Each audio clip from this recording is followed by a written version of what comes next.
Wagner. Wendy is a professor of English at Johnson and Wales University. She teaches courses in the English department and the Media and Communication Studies program. And she has published in Teaching America and contributed to Not Your Mother's Bodies Report, Romance in the 21st Century, which I think is a really nice title, and that's forthcoming with McFarland this year. And she has also contributed to the Encyclopedia of Romance Fiction, which was with Greenwood in 2018. And she will talk about Spoiling for Love, the influence of shipping on spoiler seeking among television fans. Wendy, please. Okay, thank you. I should tell you that the name of that book has changed. I believe it's something more along the line of Romance in the 21st Century, or I can't remember. It comes out in June. They took away Not Your Mother's Bodice Ripper. And I agree, that was a fun title. So when I tell my friends and colleagues that I am presenting a paper for a conference on spoilers, they almost universally say, Wendy, that's perfect for you. I guess I am I'm the anti-Matthias who hates spoilers. I love spoilers. I look for spoilers. I seek spoilers. I will read spoilers. I will watch a movie on my TV with my laptop open and the script in front of me so I can read it. This is especially easy to do during Oscar season. And so I come at spoilers from, I think, the perspective of a fan and from the perspective of liking spoilers. But what I'm very interested in is why. People think I'm very strange for loving spoilers so much. And so I am exploring a little bit about that, maybe from a personal level in a way, but also, my own interactions with other people who love spoilers. So here I go. My paper explores an underanalyzed aspect of spoiler-seeking behaviors within fan communities, the role of the fans' emotional involvement in romances among characters in a serial, television, or film narrative. Film isn't serial unless you're Marvel. The fans' emotional involvement in romances among characters, or what is known as shipping, and I will be giving you a glossary. Oh, there's my glossary. My claim is that shippers seek spoilers in order to alleviate the anxiety over the future of the romance storyline and to ensure that there will be a happy ending. The scholarship on spoilers has focused mainly on how spoilers affect the experience of consuming media texts. During this conference, we've been talking about the so-called innocent fan. We've talked about the morality inherent in the term innocent versus spoiled, the concepts of first readings of texts and second spoiled readings, and how each type of reading has its own gratifications. But I've not noticed as much talk about the reasons why people seek out spoilers. What motivates people to do that? I hope you read the glossary. Henry Jenkins, in his essay on survivor spoilers, was one of the first to frame spoilers speaking in terms of that quest for knowledge. He says, uncertainty due to ignorance is what galls these fans the most. Someone out there, Mark Burnett for one, knows something they don't. They want to know what can be known. Jenkins uses terms like cracking the code and investigations to refer to the activity of those who seek survivor spoilers. Similarly, in their study of spoilers in Lost Fandom, Jonathan Gray and Jason Mattel focus on the cognitive pleasures of spoiler seeking and discuss the fans' need to solve the mystery and put the puzzle together. According to these accounts, this type of spoiler seeking is emblematic of television in the era of convergence and of what Mattel will go on to call complex TV. The media creator has created a complex test that must be analyzed. These practices are often coded as masculine or typical of male fans. In her essay, It's About Power, Spoiler and Fan Hierarchy in Online Buffy Fandom, Rebecca Williams explicitly codes actual spoilers information as masculine and speculation or discussion of what spoilers could mean as feminine. A popular model of characterizing differences within fandom is also based on gender. The famous Obsession Inc. Has written a little piece on the difference between affirmational and transformational fandom. Quote, in affirmational fandom, the source material is restated, the author's purpose divine to the community's satisfaction, rules established on how the characters are and how the universe works and cosplaying, etc. occur. It all tends to coalesce toward a center concept. It's all about nailing down the details, they say. The affirmational fans are sanctioned fans, accepted by the creator of the media text, probably because they want to affirm what the creator wants. They continue, and I would argue the majority of fans that trend strongly toward affirmational fanish activities are male. On the other hand, they write, transformational fandom is about laying hands upon the source and twisting it to the fan's own purposes. It's largely a democracy of taste. Everyone has their own shot at declaring what the source material means and at radically reinterpreting it. These fans are not sanctioned. They usually exist under the radar of the media creators, not so much these days, but a little bit more under the radar, and are presumably mainly women. So these readings of spoiler-seeking behavior and of fandom in general gloss over a certain kind of reading of media texts, the reading done by shippers. If you're not familiar with the term shippers, it refers to those who enjoy viewing and or rooting for a romantic and or sexual relationship between two characters in the media text. The term is often credited to X-Files fandom, hence Mulder and Scully. Here, fans of X-Files distinguish between the relationshippers, those who advocated a romantic or sexual relationship between Scully and Mulder, and no romos, those who did not want such a relationship. For most fandoms today, shipping is seen as part of transformational fandom. The fans who ship, according to this view, primarily ship couples that are non-canonical, so they can, take these stories, these characters, and they can transform them into their own ways using their creative abilities. And this practice also contributes, or this idea of transformational fandom contributes to a belief that shippers are illogical, emotional, disrespectful of the original text. Furthermore, shippers tend to be women and or queer and or young. To the primarily male TV showrunners of the past 20 to 30 years, especially those who do complex TV, shippers seem to be trying to wrest control of the experience of consuming the narrative from their creators. Joss Whedon, for example, decried spoilers and referred to surprise as a holy emotion. Whedon argued, surprise shows you that you're wrong. The world is bigger and more complicated than you imagined.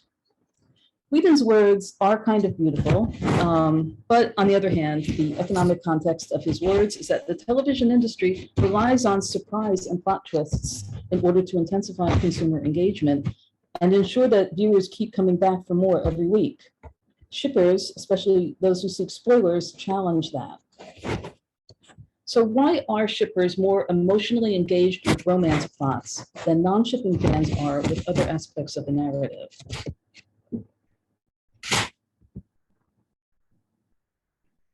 So, in their book, Soap Fans, Denise Bealby and C. Lee Harrington describe this intense engagement in terms of Dorothy Tenov's concept of limerence, the intense feelings one has when one is falling in love. For Tenov, limerence is characterized by intrusive thinking about the limerent object, the object of love, fascination, infatuation. The need for the limerent object to reciprocate, moods that depend on what the limerent object does, fear of rejection by the limerent object, and other qualities. Bealby and Harrington argue that the experience of attachment to a fictional romance is a kind of limerence, prone to the same feelings of emotional intensity and anxiety as being in a real-life romance. Bealby and Harrington argue that fans fall in love with a couple's state of love for each other and point out that when limerence is satisfactorily portrayed between the lovers in an on-screen couple, romantic couple, fans engage the couple and their affect as a transitional object. They embed themselves within that limerence. Fans become co-participants in the fictional couple's dynamic as it reflects and refracts the experience of limerence that viewers know exists in reality. Wyatt Moss Wellington also relates the concept of limerence to romantic comedies. He writes, romantic fictions can be a way not only to mutually agree that limerent emotions are important, but also to probe an emotional state that feels, to those in its throes, so magical, wild, and uncontrollable. What Bealby and Harrington and Moss Wellington are describing are feelings that are very familiar to someone who identifies as a shipper of a fictional couple. What strikes me about this discussion of limerence and what makes it relevant to the shipper fan is the description of the feelings of uncertainty and anxiety that affect the person in a state of limerence, and the need for resolution for these feelings. Tenov writes that limerence demands return, and it does not generally fade away. Limerence, Tenov says, ends in one of three ways: consummation, the feelings are reciprocated; starvation, the feelings are not reciprocated; or transformation, feelings are transferred to another limerent object. Tenov's observations provide a model then for how spoiler-seeking behaviors might work among shippers. By obtaining certainty about the future of the love story, the shipper can either enjoy the happy ending that they know is coming, i.e. consummation, or they can choose to no longer watch the show, starvation or transformation. I'll just switch to another ship somewhere. So I was planning, in my abstract, you'll notice I was going to talk about Buffy the Vampire Slayer, Game of Thrones, and Supergirl. Unfortunately, I could not edit this down anymore. So Game of Thrones and Supergirl are gone. Please feel free to ask me some of my thoughts later if you're interested. So here we go with Buffy the Vampire Slayer. The fan communities for Buffy the Vampire Slayer, which aired from 1997 to 2003, were one of the first examples of a digitally savvy cult fandom, cult television fandom, an active audience whose engagement media creators craved. The original romantic arc on Buffy the Vampire Slayer involved Buffy, the Vampire Slayer, and Angel, a vampire, a Romeo and Juliet story to the extreme. However, after 3 seasons, the relationship between Buffy and Angel ended, and the character of Angel got a spin-off series. Buffy herself entered college and explored new romantic relationships amid all the vampire slaying and apocalypse averting. But by seasons 4 and 5, which were about 1999 to 2001, the ship wars began. Another glossary. The fandom has its own language, so I feel I have to explain things. The suggestion of a romantic pairing of Buffy and her vampire nemesis Spike became controversial. As one fan described it in her 2021 remembrance of her time in Buffy fandom, quote, way back when season 5 was airing and Buffy Spike began to seem like it might be an actual thing that might possibly happen in canon at some point, several factions in fandom absolutely freaked out about the prospect. There were the people whose shipping preferences were being bruised, Bangle fans and Spike Drew fans, and primarily, but also every other ship involving Buffy or Spike, the Spangles, the Spanders, the Benders, and the Vials. If you know the characters, you'll know what they all mean. Spike, Angel, whatever. And I should also say, as long as I'm pausing for a second, canon means that it actually happens on the screen as opposed to non-canonical, which happens off screen. That should have been in my glossary. Shipping was so prevalent in Buffy fandom that when Rebecca Williams sought neutral or general online forums to recruit respondents for her research on spoilers and discursive power, she found it very difficult to find any. She said, Buffy the Vampire Slayer online fandom is highly fragmented and general boards are uncommon. The fan practice of shipping has caused the fandom to split into smaller communities, and it is difficult to find neutral boards which tolerate all shipper groups.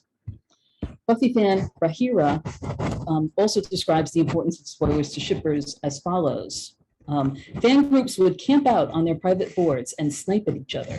People would sign up with sock puppet accounts at rival boards and spy on the enemy. capital T, capital E. Every board had its own spoiler source, some reliable, some not, and everyone was violently invested in proving that their favorite character or ship was Endgame. Williams' article is also interesting in terms of the responses from the Buffy fans she interviewed, both spoiled and unspoiled. And she notes the distinction made between rational fans and irrational fans, and which include those who seek spoilers. When future plot developments are seen as a puzzle to be solved, the desire for spoilers is seen as a rational activity, according to Williams. One of the greatest pleasures of being spoiled is the thrill of trying to solve the mystery of what will happen in the series narrative, and this is usually coded as a rational fan activity. Later in her article, however, she problematizes the concept of the irrational, impatient spoiler seeker. And I will say, just for me, people will say, well, why can't you just wait? And my husband even says this. He's given up saying that, but he says, why can't you just wait until the end? I can't. She problematizes the concept, offering a more sympathetic view of the emotional attachment of fans with the show. She quotes one fan as saying, "I love, care, and worry about these characters. Yes, I intellectually understand that they are fictional, but that does not stop me from being emotionally attached to them. So I have to know what's going to happen to them ASAP." And another fan who says, "It's crazy, but lots of things happen when you're so attached to characters. You need to know beforehand to be able to handle it." When Williams interviews a spoiler source, which she calls an executive fan, he says, "Buffy fans wanted to hunt me down and kill me after my infamous fish and ships post, claiming that there would be less emphasis on relationships before season 7. His exaggeration aside, they want to kill him, he does identify the strong emotions of those who are shippers who seek spoilers. So the example of Buffy fandom and the high level or frequency of spoiler hunting and shipping in this fan community demonstrates how emotional intensity and interest in particular romantic arcs is a driver of spoiler-seeking behavior. Another example of the intensity of shipping and its effect on spoiler seeking, that's a tongue twister, was another popular ship, Willow and Tara. So Willow and Tara became a couple during Buffy's season 4, soon after Willow's previous boyfriend Oz left town and ended their relationship. That Willow had been assumed straight before her relationship with Tara was a source of controversy in fandom, and fans who enjoyed Willow and Oz were upset that that particular ship ended. But Willow and Tara's pairing appealed to a whole new subset of fandom, queer fandom. Willow and Tara's relationship resonated with many of these viewers who, like all shippers in Buffy fandom, congregated at an online discussion board dedicated to their ship, the Kitten, the Witches, and the Bad Wardrobe, affectionately known as the Kitten Board. Just a little thing about Buffy fandom. Everybody was sort of known by little things. So the people at the Kitten Board became known as the Kittens, and the people at the Ducks Babble Board became known as the Ducks. Fandom stuff. The Kitten Board was not just a discussion board and not even just a shipping board. It became a community for many in the queer community to discuss queerness in media and also in their own lives. So some 20-ish years later, in the 13 October 2021 episode of the podcast, Buffering the Vampire Slayer, the host, Kristen Russo, interviews a listener, Emma, who was a member of the Kitten Board during season 6. Emma says, "It just felt immediately like a safe space. And that kind of became where I accepted who I was and my online persona and was still very much in the closet in real life." To members of this community, the Willow-Tara ship was important not only for the positive portrayal of a lesbian relationship, but also for the online community it built. Willow and Tara's relationship was solid for almost 2 seasons, but in season 6, there was a rumor that Tara would be killed off. This rumor caused a great deal of stress among Willow-Tara shippers. They had previously felt secure in the consummation of Willow and Tara's relationship, but now they were back to being anxious about its future. Like most of the Buffy fandom communities, the Kitten Board had their own spoiler-seeking fans, and these spoiler fans, concentrated their efforts on learning the truth about the future of Tara. Unfortunately, they were able to confirm the rumor that Tara would be killed off the show in the 19th episode of season 6. On the 2021 podcast, when the host expresses surprise that the fans learned the news before the show aired, Emma says, "I actually can't imagine watching that episode and not knowing what happens at the end, because we'd be just so blissfully happy. You never had that content, that Willow and Tara content before, really kind of properly being treated like any other couple. You know, the scenes in bed, just the banter between them, like, you know, those little moments. You just, and then to have that all that taken away, you know, and not see it coming." Furthermore, as Kristen and Emma discussed, the other factor that made Tara's death so difficult was that it was yet another example of what the Kitten Board referred to as the dead evil lesbian cliche, and they developed a whole FAQ about it that they posted there. I'll call it for now the dead lesbian cliche. It was a recurring plot point where lesbian characters were killed off, frequently right after having sex. Believe it or not, it happened again, just in the last like 5 or so years on the 100. With the same kind of reaction. The effect of Tara's death on this community was chilling. Emma says, "I think it made it really hard to deal with for people because they, Willow and Tara, were kind of like their beacon of hope. And especially being in everyone's living rooms and kind of having those kinds of representations on TV in front of your family and that sort of thing. It was a really, really hard time for people." Whoops, see, I knew I was off one slide. It can be argued that the landscape for queer fandoms is different today, as queer representation has increased significantly in media, especially on television series. However, Emma suggests that though the pain to the queer community of Buffy fans was very bad in 2002, if it happened now, if we were in 2021 and Willow and Tara were on TV and that happened, I'm not saying it would be easier for fans now. Wyatt Moss Wellington's discussion of limerence is especially pertinent here. He writes, "The emotions of limerence are intense because the primary interest that they are directed toward, a romantic union, has the power to echo throughout our lives. And so high emotion matches high stakes. The Willow Tara shippers' feelings about their ship did echo through their lives, did have high emotional stakes, because the limerence that the fans were feeling was directed not only to being embedded in Willow and Tara's limerence, and just a few months before the episode, this happened just a few months before the episode in which Tara is killed. Sorry, my grammar is off. Just a few months before the episode in which Tara is killed, she had sung to Willow about being, quote, under her spell, complete with magical effects there, but also being in love with the positive representation of that love. So I'm going to cut my analysis short. I don't have time to address Game of Thrones or Supergirl. I can talk about it in Q&A if you're interested, but I'd like to close with a review of some of my points.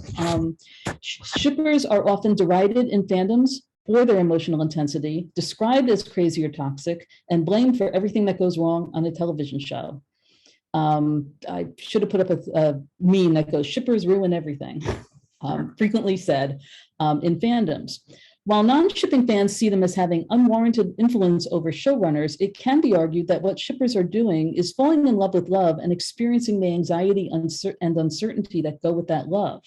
Their spoiler-seeking behavior is a consequence of that anxiety and uncertainty. For fans of the Buffy Spike ship, their enjoyment of the love story was always being undercut by other members of the fandom, as well as by one of the writers, who insisted that Spike was not deserving of Buffy's love because he didn't have a soul. For fans of the Willow Tara ship, their joy in one of the first positive representations of the lesbian relationship, their joy in that was, and their enjoyment was threatened by the specter of the dead lesbian cliche. And even today, they're still haunted by fears that showrunners are queer-baiting fans of ships involving queer characters. Shippers are not exactly part of the affirmative fandom that seeks to understand and affirm the creator's vision, and they're not part of the transformative fandom that is satisfied with being allowed to create and transform the relationships of characters from their favorite shows as they desire. Instead, what they seem to be doing is a kind of, and excuse me for trying to coin a term, conformational fandom. and attempt to confirm before they get too emotionally involved that the love story they think is being told is indeed the one the showrunners are committed to telling. Thank you.